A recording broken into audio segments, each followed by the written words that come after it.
होळीचा सण, रंगांचा आणि आनंदाचा उत्सव. मात्र दिल्लीमध्ये याच रंगांनी एका तरुणाचा जीव घेतलाय. रंगांच्या पाण्याचा एक फुगा आणि त्यातून सुरू झालेला वाद इतका वाढला की 26 वर्षीय तरुणाला मारहाण करून ठार मारण्यात आल्याचा धक्कादायक प्रकार समोर आलेला आहे. याची देशभर सध्या चर्चा होतीये. दिल्लीच्या उत्तम नगर परिसरातल्या जे कॉलनीमध्ये होळीच्या दिवशी हा सगळा प्रकार घडला.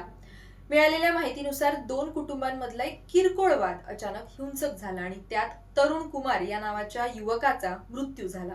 पोलिसांच्या प्राथमिक तपासानुसार घराच्या छतावर होळी खेळत असलेल्या कुमार कुटुंबातल्या एका 11 वर्षांच्या मुलीनं खाली पाण्याचा रंगीत फुगा फेकला.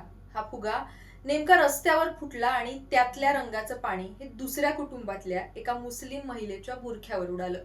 याच कारणावरून दोन्ही कुटुंबांमध्ये वाद सुरू झाला. तरुण कुमारच्या परिवाराचा असा आरोप आहे की सुरुवातीला वाद शांतही झाला होता, पण काही वेळानंतर दुसऱ्या कुटुंबातले लोक पुन्हा एकत्र जमले.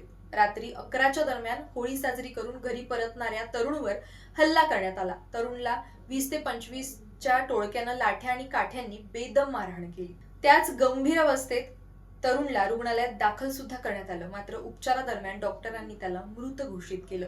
या घटनेनंतर परिसरात तणावपूर्ण वातावरण निर्माण झालं आहे, पण रुग्णालयात सुद्धा मृतकांच्या नातेवाईकांनी मोठा गोंधळ घातल्याचं सांगितलं जात आहे. तरुणच्या हत्येनंतर पीडित कुटुंबियांकडून आरोपीच्या घरावर बुलडोजर कारवाई करण्याची सातत्यानं मागणी करण्यात येत होती. अखेर दिल्ली महापालिकेनं आरोपीच्या घरावर बुलडोजर चालवत कारवाई सुद्धा केली आहे. याशिवाय या प्रकरणात पोलिसांनी एका अल्पवयीनसह एकूण 7 जणांना अटक केली आहे. रंगांचा आनंद साजरा करण्यासाठी आलेला होळीचा सण, पण एका छोट्याशा कारणावरून झालेल्या हिंसाचारामुळे एका तरुणाचा जीव गेला. आता या प्रकरणाचा तपास सुरू असून दिल्ली पोलिसांकडून पुढील कारवाई केली जाते.